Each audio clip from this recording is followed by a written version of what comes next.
Hola a todos, mi nombre es Laura Flanagan, soy escritora, lectora y soñadora y ya sabéis que aquí encontraréis un montón de cosas relacionadas con la literatura, así que no dudéis en suscribiros al canal y darle a la campanita para que os avise cuando haya nuevo vídeo.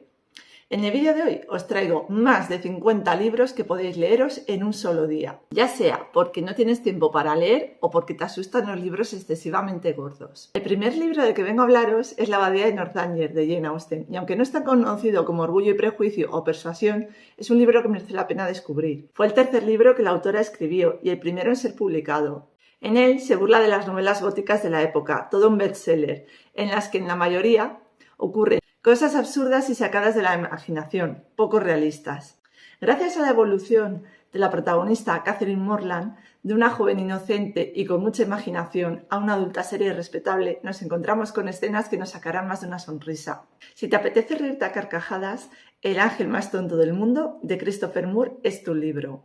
Sabe sacar el máximo partido de los personajes y las situaciones más disparatadas, pero poniendo en su boca las cosas más absurdas y disparatadas, aunque posibles, que puedan pasarle a un ciudadano de calle. Es como entrar en la ciudad del disparate y el caos y no saber quién está peor ni por qué. Si tu novela de cabecera es Persuasión de Jane Austen, no puedes perderte Nuestros días en Bravelands de Paula Gallego. Una historia que habla de reencuentros y con un escenario de fondo que quita la respiración. Un lugar perdido en medio de la nada, con un curioso lago de color dorado, con muchas leyendas tras él. Itzy y William solían frecuentar a gente que no les convenía. Uno ya ha cambiado su vida y el otro está a punto de hacerlo. La magia está presente en cada momento que comparten, ya sea buceando a través de las maravillas del lago dorado, cruzando miradas en la posada o leyendo juntos como si nada más existiera. Si sientes nostalgia, qué mejor que volver a esos libros que nos hicieron soñar y disfrutar como cuando éramos niños. Y te estoy hablando de Alicia en el País de las Maravillas y del Mago de Oz de Frank L. Baum. Sí, es verdad que el de Alicia es una biología y que el del Mago de Oz forma parte de una saga de 14 libros, que es una pena, si es verdad, que no hayan llegado todos traducidos al castellano, pero no te preocupes porque ambos son libros autoconclusivos, por lo que no es excusa para poder leerlos. Si quieres leer un libro que no se parece a ningún otro, te recomiendo El curioso caso del perro a medianoche, de Mark Haddon. Christopher es un chico con síndrome de Asperger que vive con su padre en Swindon. Una noche descubre el cadáver del caniche de su vecina y, acusado por el delito, decide investigar el caso para limpiar su nombre. Emulando a su adorado Sherlock Holmes, sus pesquisas lo llevarán a cuestionarse el sentido común de los adultos que lo rodean y a desvelar algunos secretos familiares que pondrán su mundo patas arriba. Si no quieres alejarte del mundo analítico, te recomiendo El extraño caso del Dr. Jekyll y Mr. Hyde, de Robert Louis Stevenson. En este libro, Stevenson reflexiona sobre los límites del método y de la ética científicos, pero sobre todo y de manera inolvidable entre la dualidad entre el bien y el mal. Si disfrutas de la literatura del siglo XIX y te gustan los misterios de puerta cerrada, sí, esos en los que ocurre un asesinato en un cuarto cerrado donde es imposible ni entrar ni salir, no puedes perderte El misterio del cuarto amarillo de Gaston Leroux. Sí, el mismo autor que El fantasma de la ópera. Tiene claras influencias de Los asesinatos de la calle Morgue de Edgar Allan Poe y de Sherlock Holmes de Conan Doyle, además de la experiencia como periodista en el pasado del propio autor. En palabras de Isaac Asimov, Mary Shelley fue la primera en recurrir a un descubrimiento científico y llevarlo a un extremo lógico, lo que convierte a Frankenstein en la auténtica primera novela de ciencia ficción. Frankenstein o el moderno Prometeo de Mary Shelley fue la primera novela que Mary Shelley escribió con 18 años en la villa Diodati, donde se encontraba pasando unos días junto a su marido Percy Shelley y sus amigos John Polidori y Lord Byron. Esta historia ya es conocida por todos, por lo que no entraré en detalles. Si hablamos de casas peculiares, nos encontramos en el radar con La casa infernal de Richard Matheson. Aquí nos encontramos con una historia muy bien trazada en la que tres personajes, un doctor agnóstico, una medium y un superviviente de una antigua masacre, tendrán que hacer frente a los sucesos ocurridos en el interior de esta casa. La Casa Verdasco pondrá a estos personajes en serias dudas sobre si de verdad los espíritus existen o son residuos de energía cinética. La cordura de los invitados será puesta a prueba de forma constante y serán sometidos a torturas mentales que les llevarán al borde de la muerte una y otra vez. Del mismo autor tenemos Soy Leyenda, y el que más y el que menos habrá visto la película de Will Smith, pero para el que no lo sepa se trata de una novela de terror, suspense y ciencia ficción que fue publicada nada menos que en 1954. Es un relato perturbador sobre la soledad y el aislamiento, pero también una historia que supo establecer las bases para las futuras novelas de terror y ciencia ficción, donde además se cuestiona quién es el verdadero monstruo entre sus páginas. Si los vampiros que persiguen a protagonista Neville o este mismo quien se encarga de cazarlos y exterminarlos de forma sistemática. Siguiendo con los monstruos, os traigo Un monstruo viene a verme, de Patrick Ness, y es que es un libro original, emotivo y recomendado para todas las edades. El protagonista es un chico de 13 años cuya madre está enferma y recibe tratamiento. Todas las noches a las 12:07 un monstruo aparece por su ventana y habla con él. Connor cree que el monstruo ha venido a ayudar a su madre, pero lo que no sabe es que ha venido a ayudarle a él. Es una historia de superación personal donde la narrativa es muy ágil y los capítulos muy cortos. Historias bonitas hay muchas, pero como dice el monstruo, estas son salvajes y con un final diferente. Eso sí, os recomiendo tener una caja de pañuelos cerca porque es una historia muy emotiva, al igual que las dos siguientes de las que os vengo a hablar. Las dos son del autor Nicholas Sparks. La primera es Un paseo para recordar y la segunda, El cuaderno de Noah. En la primera trata de dos adolescentes que parecen no tener nada en común excepto que van juntos al mismo instituto. Landon es uno de los chicos populares y Jamie es una inadaptada. Sin embargo, Landon se verá en la disyuntiva de invitarla al baile o de ir solo. A partir de aquí veremos cómo el poder transformador del amor hace que Landon se dé cuenta de todo el tiempo perdido y decida pasar cada minuto junto a Jamie. En el cuaderno de Noah nos encontramos una historia a dos tiempos en la que se nos habla de reencuentros, de decidir entre lo que se espera de nosotros y lo que verdaderamente queremos ser, y cómo a veces el amor puede ser la mejor medicina para cualquier mal. Y hablando de males, os traigo una distopia en la que la Tierra fue salvada por unos alienígenas llamados Quittles, y desde entonces cada humano vive con un Quittle, pero una relación amorosa entre ellos es impensable. Y la novela de la que os hablo es La Tierra estuvo enferma, de Laura López Alfranca.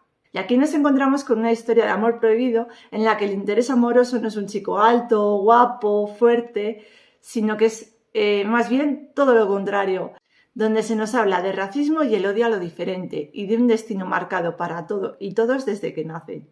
Siguiendo con las distopias, os traigo una que leí el año pasado y se trata de Fahrenheit 451, de Ray Bradbury. La trama de este libro es muy básica, es que se trata de manejar a la gente a través de su ignorancia, y todo esto surge quemando libros. El libro, a través de sus personajes, nos da claras reflexiones sobre el ser humano que, al igual que un ave fénix, siempre ha conseguido resurgir de sus cenizas, y tiene la esperanza de que esto siga así. Una clara referencia a la historia, ya que si nos olvidamos de ella, estamos condenados a repetirla. Hablando de historia, os traigo ahora mismo dos libros que están basados en hechos reales. Uno es El tesoro de Cisne Negro, de Paco Roca y Guillermo Corral, y el otro, Explorando el Titanic, de Robert de Ballard. El primero es una novela gráfica basada en el proceso de recuperación del tesoro de la fragata de la Merced. La portada recuerda al Nautilus, pero hay otros guiños al mundo marítimo, como es la serie de televisión de Jacques Cousteau, que el protagonista Alex Ventura veía en su infancia. Explorando el Titanic es un libro de los años 80 aproximadamente, aunque seguramente le podréis encontrar más actualizado, y en él se nos narra la experiencia del Dr. Ballard a la hora de localizar los restos del Titanic y cómo a través de las coordenadas de los barcos salvavidas pudo dar con los restos del pecio. Además, reconstruye cómo fueron los últimos momentos de los pasajeros e incluye fotos del viaje, además de una reconstrucción del barco antes y después del naufragio, con una diferencia de unos 70 años. Sí, que seguramente los más apasionados del Titanic hayáis visto documentales más recientes, pero aún así este libro merece la pena por todo lo que cuenta y por esas fotografías a pleno color, que te ponen la piel de gallina. Por ejemplo, nos encontramos con la cabeza de un muñeco que vista de lejos se había confundido con el cráneo de un niño, o incluso ciertas botas colocadas de tal manera que nos hacen imaginar el cuerpo de un fallecido que ya ha desaparecido, que hacen ver que allí reposaron los cadáveres hasta que los animales, el tiempo y el fondo marino se encargaron de hacerlos desaparecer. Siguiendo con cosas que nos ponen los pelos de punta, os traigo dos novelas de terror. Bueno, la primera es una novela de terror y es El reflejo de la niebla, de Pablo Lazarán. y el segundo se trata de Leyendas de Gustavo Adolfo Bécquer. La novela de Pablo Lazarán nos mantiene en vilo de forma constante, haciéndonos preguntar si el protagonista sobrevivirá o no a la locura de este pueblo donde la niebla oculta su verdadero ser. Lo interesante de esta novela es que la niebla juega a favor de ambos bandos, el bien y el mal. Un elemento que aporta miedo, misterio y dudas en una historia en la que el peligro está presente una y otra vez, al igual que en Leyendas de Gustavo Adolfo Bécquer, en la cual se centran los peligros del ideal, el poder de lo sobrenatural y el crimen y su consecuente castigo. Los personajes son hombres valientes y enamorados y mujeres bellas y perversas. Ambos se caracterizan por el amor a la soledad y porque prima más el amor a lo espiritual que a lo material, los dos principios del espíritu romántico. Otra gran obra de romanticismo es Don Juan Tenorio, de José Zorrilla, un libro que tuve la oportunidad de leer el año pasado en el reto 12 meses, 12 libros. Este libro, esta obra de teatro, está dividida en dos partes, con una diferencia de 5 años entre ambas. La historia gira en torno a una apuesta que se realizó un año atrás entre don Juan Tenorio y don Luis Mejía, en la que ambos apostaban quién sería la persona que tendría más conquistas en mujeres y más duelos. Es aquí donde se realiza una nueva apuesta y se escribe el principio del fin para don Juan. Y siguiendo con otro autor pucelano, tenemos El camino de Miguel Delibes. Aquí se nos habla de un muchacho que va a dejar el pueblo para ir a estudiar a la ciudad. Durante la noche anterior a su viaje repasa toda su infancia.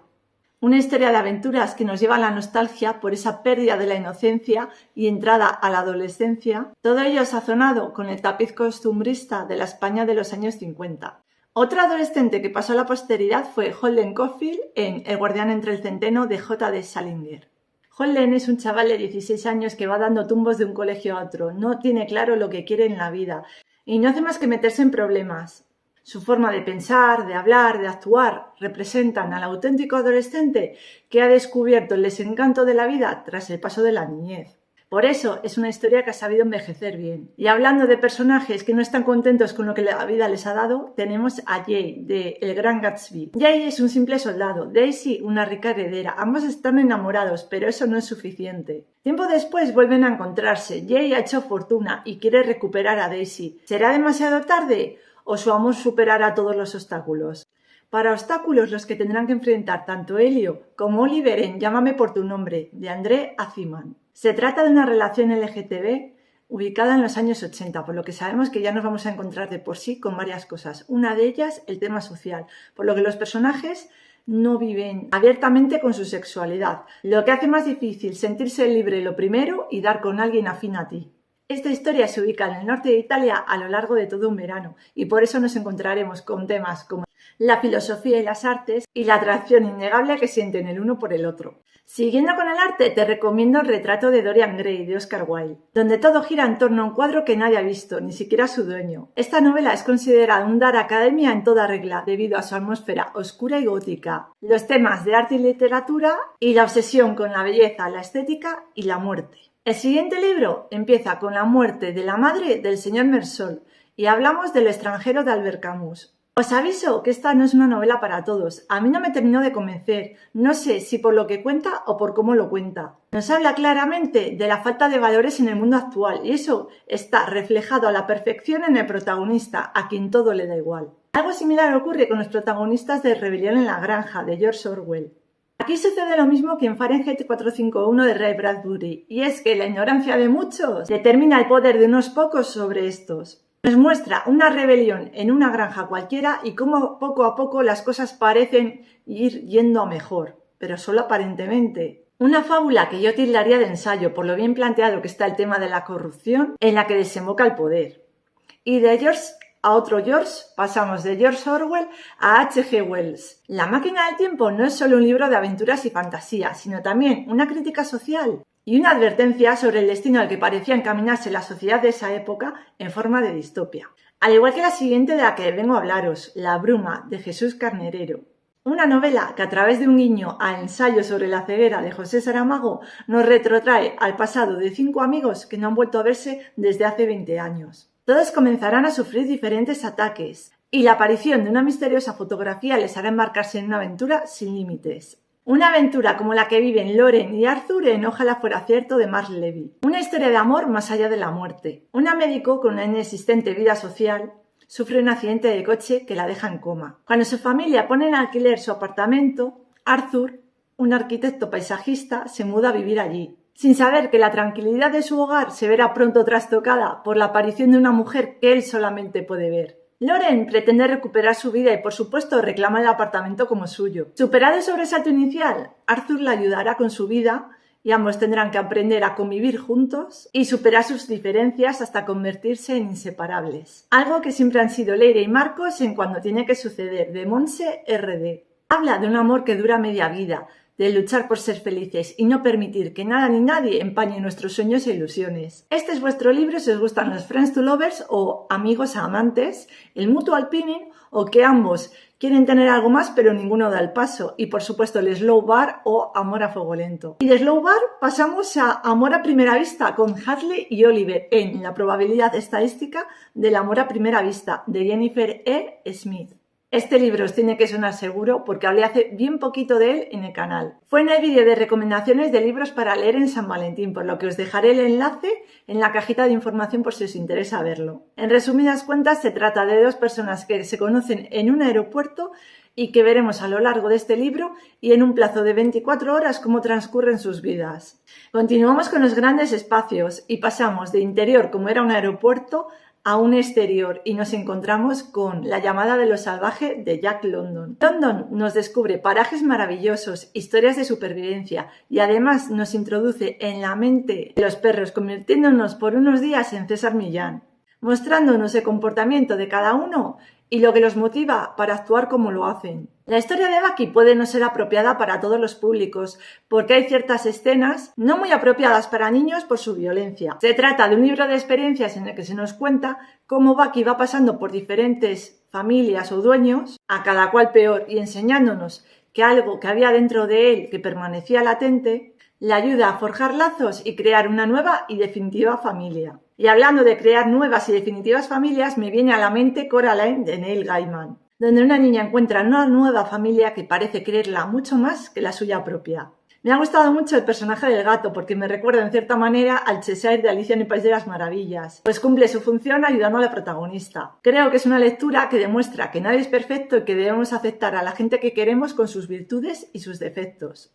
Y si te gustan los libros con enseñanzas y moralejas, te traigo El Principito de Antoine de Saint-Exupéry. Un maravilloso libro que con gran sencillez nos habla del amor, de la amistad, de la responsabilidad y el sentido de la vida. Vida como la del famoso escritor irlandés James Joyce, que se nos cuenta en Dublinés de Alfonso Zapico. Podría resumirse como una biografía hecha cómic. El dibujo de Zapico me ha gustado mucho, al igual que la forma que ha tenido de presentarnos a los personajes que vivieron en torno a Joyce. Con una pequeña frase o párrafo que los reconoce a través de la historia y los distingue del resto de secundarios. Descubrimos todo lo que vivió James Joyce hasta que consiguió publicar sus obras, pero también la mala vida a la que se dio y la suerte que tuvo con algunos de sus benefactores. Le tocó vivir en ciertas etapas algo convulsas, pero en las que supo desenvolverse con gran soltura. Algo que también le ocurrió a Ana de Mendoza, a la que probablemente la conoceréis mejor como La princesa de Éboli, libro publicado a Almudena de Arteaga, descendiente directa de ella. En este libro se nos cuenta cómo la princesa de Éboli, Ana de Mendoza, se implicó en una trama política y sentimental junto al rey Felipe II y su secretario, Antonio Pérez, además de luchar por sus derechos con una valentía inusual en una mujer en la España del siglo XVI. Y de una mujer adelantada a su época pasamos a otra en La dama del Amazonas, de Teresa Ortiz Tagle. Esta historia también está basada en hechos reales e incluye a personajes conocidos y famosos como Napoleón. Su protagonista es Isabel de Godín, una exploradora ecuatoriana conocida por sus travesías por el Amazonas, las cuales llegó a describir en varias obras literarias. Lo malo de esta novela es que un personaje de este calibre pide un libro mucho más extenso, pero sirve como breve introducción al personaje. Seguimos con mujeres que desafiaron su destino y en este caso nos encontramos con Lo que esconde un penique, de María Lleunet, una novela que se centra en la ciudad de San Francisco con dos hilos temporales y con dos mujeres cuyas vidas se entrecruzan. Es una historia vitalista y sobre todo de superación personal que nos muestra que todo es posible si lo deseamos lo suficiente. Cambiamos de rumbo y cruzamos el charco, y esta vez con La muerte en Venecia, de Thomas Mann. Si lees esta novela, te recordará inevitablemente a la Lolita de Nabokov, y es que en ambos libros el personaje se obsesiona con un adolescente. Tal vez sea eso lo que hizo que no me terminara de convencer esta novela, pero si dejáis a un lado todo eso, os conquistará por su reflexión estética sobre la pasión, el amor ideal y la belleza. Una novela con esos mismos temas es Seda de Alessandro Barico. En poco más de 100 páginas, el autor logra describirnos tantas cosas, la dificultad y la duración del trayecto a la antigua Japón. Cómo en el siglo XIX las larvas eran importadas a Francia, la silenciosa, rígida y espiritual vida en Japón, el peculiar señor Barnaby y por último el devenir y los sentimientos de Hervé Joncourt.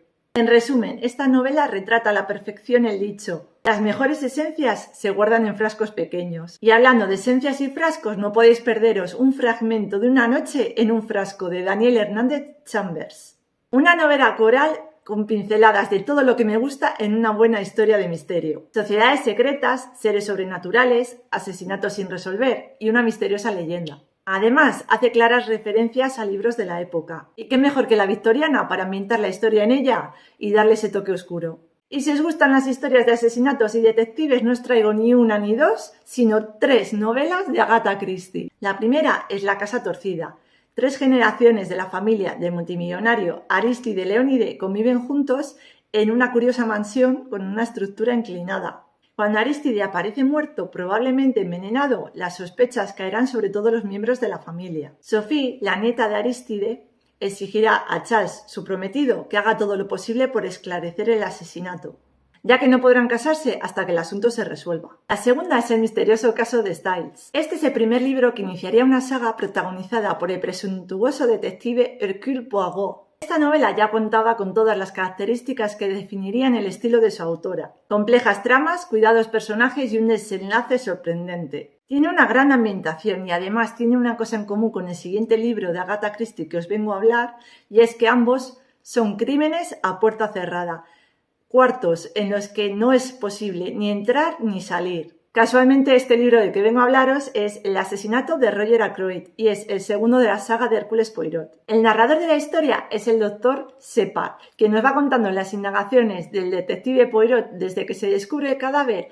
hasta que su sobrina, la de Roger Ackroyd, decide acudir en su ayuda. Los descubrimientos parecen ser inútiles para cualquiera de los sospechosos, pero no para Hercule Poirot, que nos muestra sus dotes de mago, encajando las piezas y dándoles su verdadero sentido. Una historia de detectives en la que el dúo formado tanto por Hercule Poirot como por el Dr. Shepard nos recuerda inevitablemente a otro dúo, el de Watson y Holmes de Conan Doyle. Y siguiendo con libros más alegres tenemos La sonrisa de las mujeres de Nicolas Barrault. Es un libro que tiene poesía, risa, esperanzas, amor. Un libro que te hace querer viajar a París para visitar el inexistente restaurante de l'Étang de Seguis y los otros tantos lugares verídicos que entretejen la historia de amor entre Aurélie y André. Durante su lectura me recordaba por momentos a la película Amélie, cuando la protagonista estaba decidiendo qué hacer y se imaginaba las diferentes reacciones de su partener. También tiene toques de la película Sabrina, pero la versión de Audrey Hepburn, en la que la voz en off describe París.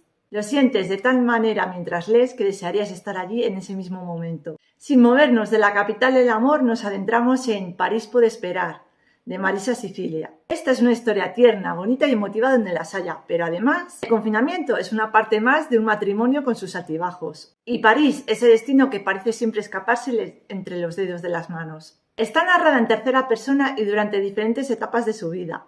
Desde que se conocen, las más felices, las más duras y por supuesto también algunas que vienen con sorpresas, como le sucede a Kitty en El velo pintado de William Somerset Maugham.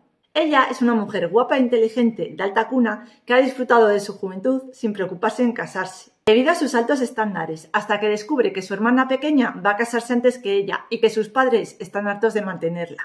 Es entonces cuando decide unirse a un hombre que la ama y que la arrastrará hasta Hong Kong, una colonia británica. A partir de aquí, su vida dará un giro de 180 grados que hará que vea el mundo con otros ojos. Si seguimos viajando a lugares insólitos, llegaremos a Groenlandia, de la mano de Corazón Esquimal de José Vicente Alfaro. Se trata de una novela costumbrista ambientada en el siglo XIV, que os enseñará muchas cosas sobre los inuit y su historia que no sabíais. Los personajes están muy bien perfilados gracias a sus necesidades y sus deseos. Y llegamos también a profundizar más en ellos gracias a sus acciones. El bonus track no es otro que Palabras envenenadas de Maite Carranza. Una crónica de un día trepidante vivida contrarreloj, protagonizada por 3 personas cercanas a Bárbara Molina, desaparecida misteriosa y violentamente cuando solo tenía 15 años. Un enigma que después de 4 años sin verse resuelto va a verse sacudido por nuevas claves. Una denuncia valiente de los abusos sexuales en la infancia, sus devastadoras consecuencias y su invisibilidad en un mundo lleno de hipocresía. Bueno, pues hasta aquí el vídeo de hoy, espero que os haya gustado y que os animéis a darle la oportunidad a alguno de estos libros. Ya sabéis que como siempre cualquier sugerencia es muy bien recibida. Nos vemos en el próximo vídeo. Un beso y adiós.